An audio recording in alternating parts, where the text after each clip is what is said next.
family. Welcome back to Landline, your direct link to all things politics, comedy, and culture. I am your host, Janaya Future Khan, award-winning yapper and frequent nuisance in the comedy and activist worlds.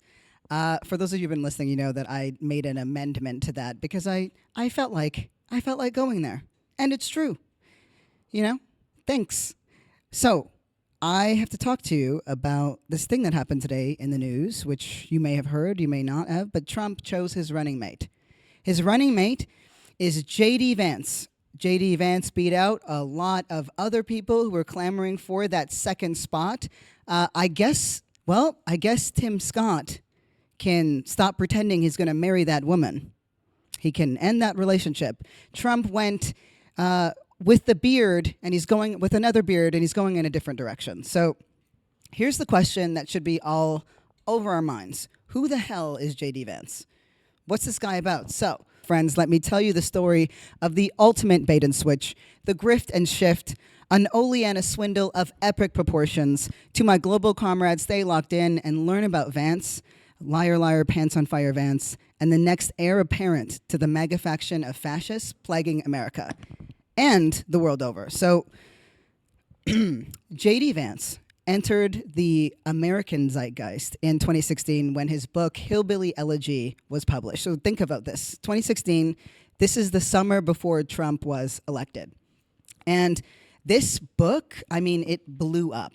It was on every list. Remember that I am a literary nerd, and so I'm the person that's like following like Lit Hub and the Paris Review, and I like to know when books are coming out. And so I paid attention to this.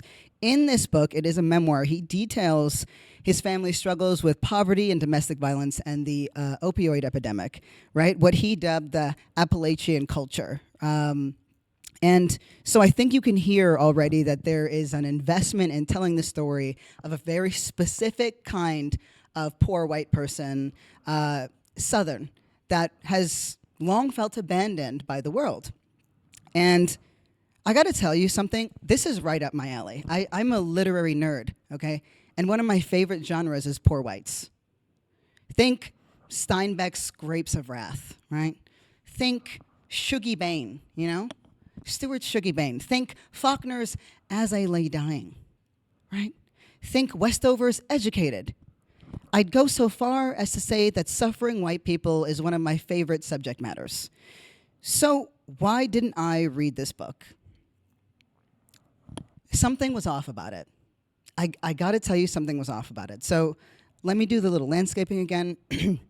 This is before Trump was elected. This was at a time when mainstream media still pretended that Trump was a joke, right? They put him on, he was on every screen, every flub, every, grammatical error, every lie that he told was being tracked and documented, and it was considered this like far-fetched idea that Donald Trump could ever win the election. So the entire media ecosystem scoffed at him.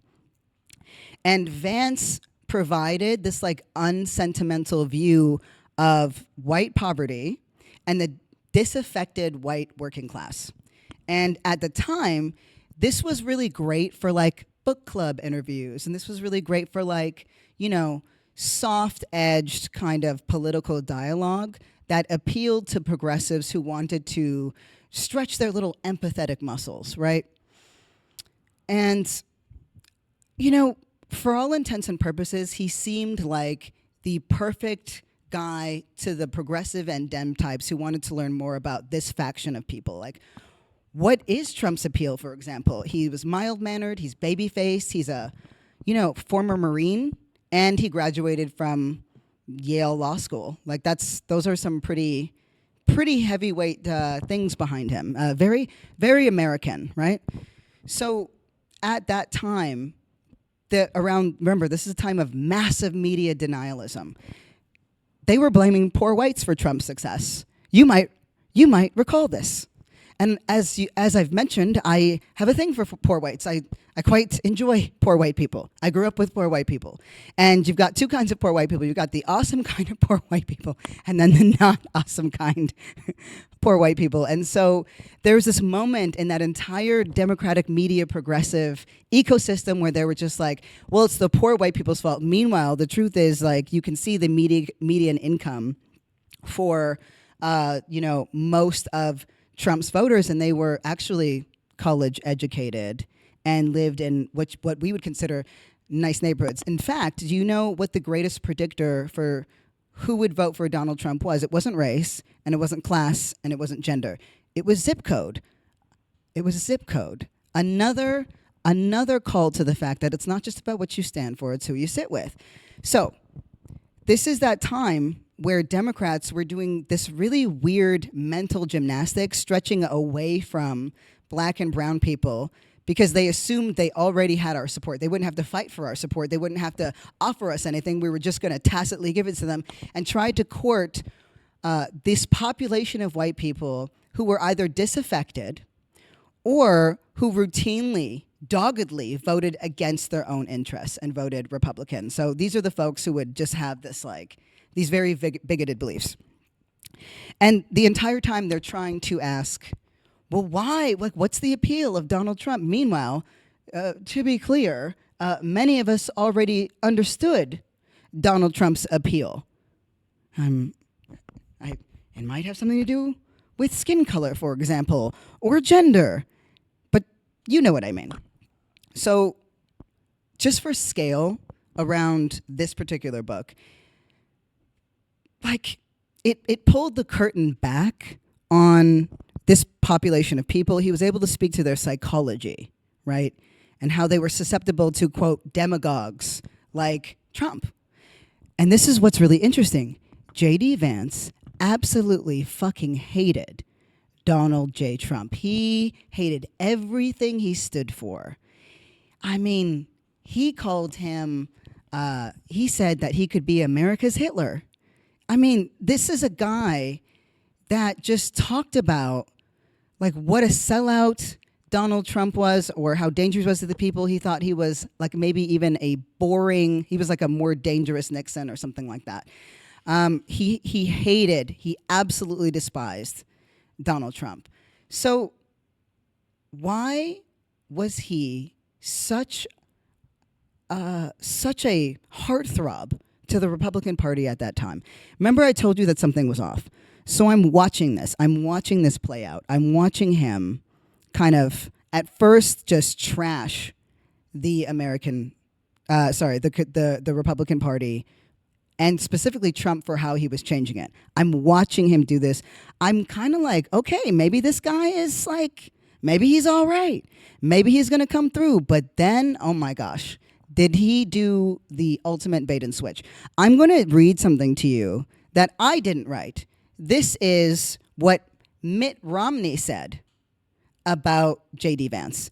And this is from Mitt Romney's book. I can't, what's his name? What's the guy's name? McKay something. He's an author for The Atlantic. I said I'm not going to forget this guy's name, and then I absolutely did, so I'll tell you it in a second. But I'm going to tell you what Mitt Romney said about his experience with J.D. Vance. But as Romney surveyed the crop of Republicans running for Senate in 2022, it was clear that more Hollies were on their way. This is like really extreme faction, right? Perhaps most disconcerting was J.D. Vance, the Republican candidate in Ohio. So before he became now this like potential vice president, he ran for Senate in a very lackluster race. And this is what Romney said. "I don't know that I can disrespect someone more than J.D. Vance," Romney told me. They'd first met years earlier after he read Vance's best-selling memoir, Hillbilly Elegy. Romney was so impressed with the book that he hosted the author at his annual Park City Summit in 2018. Vance, who grew up in a poor dysfunctional family in Appalachian, went on to graduate from Yale Law School, had some bright and thoughtful, with interesting ideas about how Republicans could court the white working class without indulging in toxic Trumpism. Remember that at that time, J.D. Vance was one of the most vocal ardent opponents to Donald Trump. Then in 2021, Vance decided he wanted to run for Senate and reinvented his entire persona overnight. Suddenly, he was railing against the, quote, childless left and denouncing Indigenous Peoples Day as a fake holiday and accusing Joe Biden of manufacturing the opioid crisis, quote, to punish people who didn't vote for him. The speed of the MAGA makeover was jarring. Do you understand that the opioid crisis is what ravaged this man's family and every person in the community in which he grew up? Imagine throwing your own people under the bus with such shameless disregard. And for scale, like, Hillbilly Elegy was to the white right what Between the World and Me was to white progressives. It was massive. Okay? And then, so let me just carry on with what Romney said here. He goes, Romney says, I do wonder how you make that decision, Romney mused to me as Vance was degrading himself on the campaign trail that summer. How can you go over a line so stark as that? And for what? Romney wished he could grab Vance by the shoulders and scream, this is not worth it. It's like you're going to be famous and powerful because you became a United States senator. It's like, really? You sell yourself so cheap? Apparently, Romney says like as much as me, and I don't know how I feel about that. But anyway. The prospect of having Vance in the caucus made Romney uncomfortable. Quote, how do you sit next to him at lunch? So, like, this is the person whose book blew up. His film wasn't it like directed by like Ron Howard? He had Glennon in it, y'all. If you hate him for nothing else, he is the one blemish in an otherwise storied homosexual hallowed career. The one blemish. Don't you dare touch Glennon. Who the hell do you think you are? Now he hangs out with technocrats like Peter Thiel, and he's in Trump's back pocket. I mean, you can say a lot of things about how gross the GOP is and the Republicans, and I mean, I can't even wrap my head around what they've turned into in the last 8 to 10 years. It's almost unbelievable. But I am most wary. And I find this kind of person most dangerous. The person who can completely reinvent himself. The person who can pretend. The person who can become anything at any point in time. The person who does more than sell out himself. That he sells his own people down the river. And he's 37 years old. He is bringing with him an army of younger, fresh-faced Republicans. I mean, this guy, he grew a beard. He literally grew a beard. It was so significant, this flip that he made, that it was covered in obviously everywhere, but it was, I distinctly remember a Washington Post article coming out and talking about how his beard specifically brought in this like new era, man's man who talks about the left and, who's edgy and he's in the manosphere and all. And I have been struggling to wrap my head around what to do with this guy because he looks very unimpressive. But I remember distinctly that we said that about Donald Trump. I remember distinctly how we made fun of Donald Trump. His hands, the way that he spoke, his hair, his dumpy butt, and his fat red ties. And that man became one of the most dangerous people in America. So my question is, actually, it's not a question. My position, my stance is, we can't make that mistake again. He does what Donald Trump does. He talks about the dominant elite society. That's what, it's almost ironic. Not almost. It's completely, irrevocably ironic coming from Donald Trump to even say those words. But what we can hear is that J.D. Vance, people like J.D. Vance and Donald Trump et al. Have no interest. They have zero interest in changing or challenging the dominant elite society they speak of. They want to become it. Their issue isn't that it exists. Their issue is that they don't have their hands on the levers of power, all of them, because God knows they have them on enough. And in Vance, you see this new GOP fascist era of people who are going to be surrounding him. This matters because Trump is an old bitch. He's getting up there in years. He's 78 years old. And yeah, he can get a facelift as often as he wants. And he did get one 100%. But he is not their future. J.D. Vance is their future. JD Vance is who they're going to be looking to. And if we needed any additional reason to defeat Donald Trump, JD Vance is that reason. Because once you put somebody like that in a place in the White House, all they want is that again. One of the most fulfilling things that happened to me over the over the last couple of years was watching JD Vance's lackluster campaign. I mean, it was such a fucking flop. Like, I realized that part of the reason why he wrote that memoir and that it was apparently written well, I couldn't bring myself to read it, was because of, the hands that were holding him at that time. And according to several reviews, he documents the people who kind of helped him. Because after the Marines and after Yale Law School, he got into, investment banking. So that's where he made those relationships with those technocrats.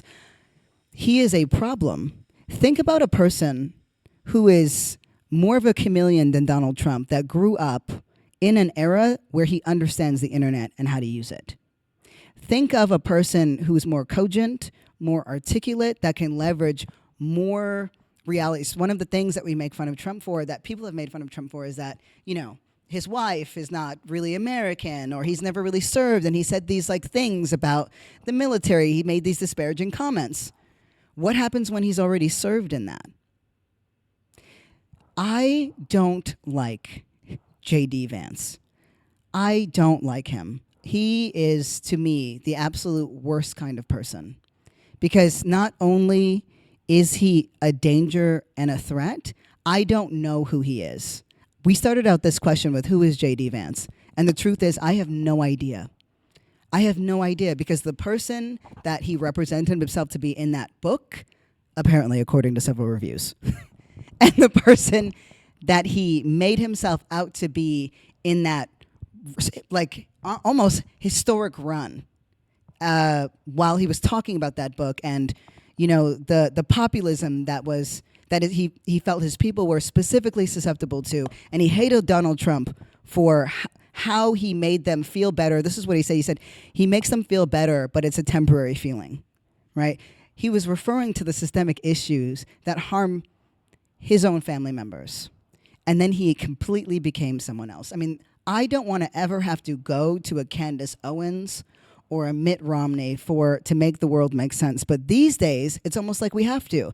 I fear what happens when we have somebody that our current progressive media doesn't know how to grapple with. A person who is both lizard-tongued and skinned and lizard-brained. I didn't think this through. I'm fighting a cold. Don't judge me, you guys. I'm really working. I'm trying. Remember what he did to Glennon. But I've been thinking about this quite a bit, and I was worried that we were here. I would rather that he had chosen somebody weaker. But there's a reason. It wasn't Trump that made the decision. This guy is the pettiest motherfucker on the planet. The reason why J.D. Vance is in office, or almost in office, is because the hands that hold the lever around Donald Trump, or the multiple levers around him, decided that J.D. Vance was that guy. If that doesn't make you uncomfortable, if that doesn't make your skin itch, it's just a bit. I mean, I actually want to look for a new subject matter to get into, because I don't want to talk about this anymore. I don't want to talk about J.D. Vance. I don't want to talk to you about J.D. Vance. I don't want you to have to listen to what I have to say about J.D. Vance. But I'm going to drill his name into our brains, because Donald Trump is the threat of today, but J.D. Vance is the threat of tomorrow. Just think, there's this longing in all of us. And I know, because I feel it too, that if Donald Trump, if we beat him this time and he gets a little more ravaged by time itself, this problem will go away, right? Project 2025 will go away, but it won't. It's always going to be there. As long as this disgusting base of people can find a face to put it behind. Bring on a healthy-ish, I don't know what his deal is. He's healthy, I guess. 37-year-old that is willing to become anything, that can just become the purveyor of sins based on the hands around him. That's not a future I'm interested in. Nobody's chasing me out, y'all, but I told you I'm too old. So if I don't want to, I'm not running. My knees are bad. I'm going to have to fight. I'm going to have to stay here and fight.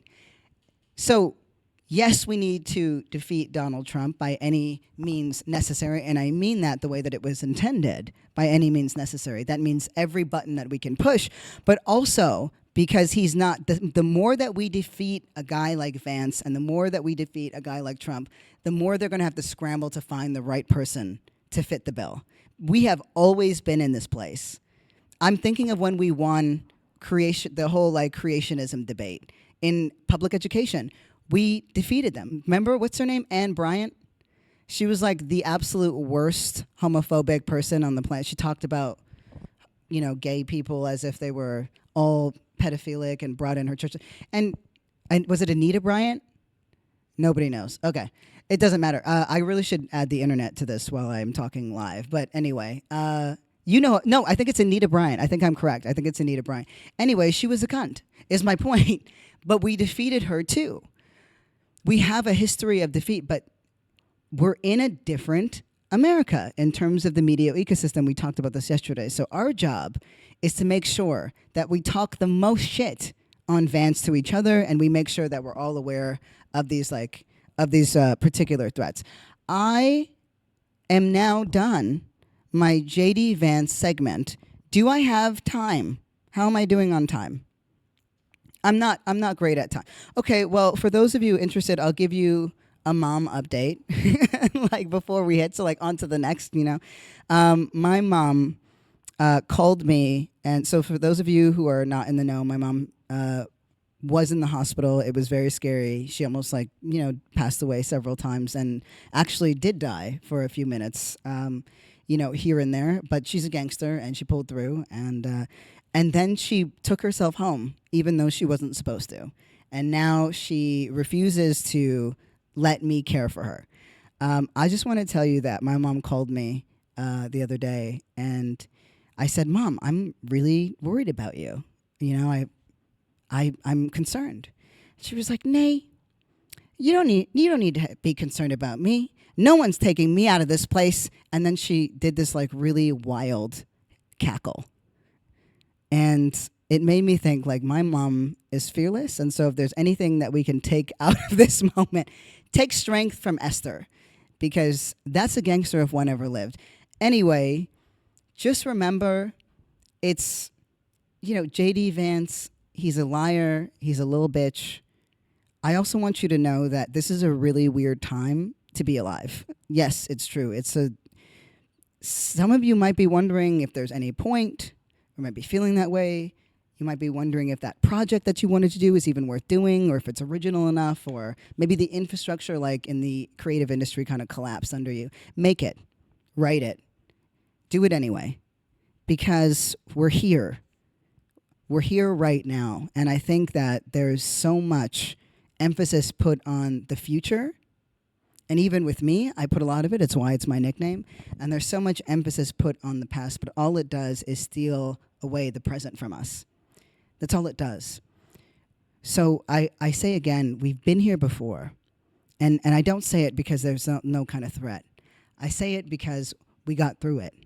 And we'll get through this too. So make it, say it, do it, whatever it is, right? With that, let's hit up the voicemails and get the question of the day.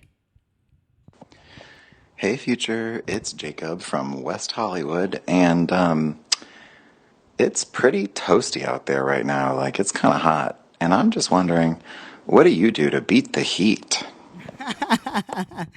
Thanks, Jacob from West Hollywood. What do I do to beat the heat?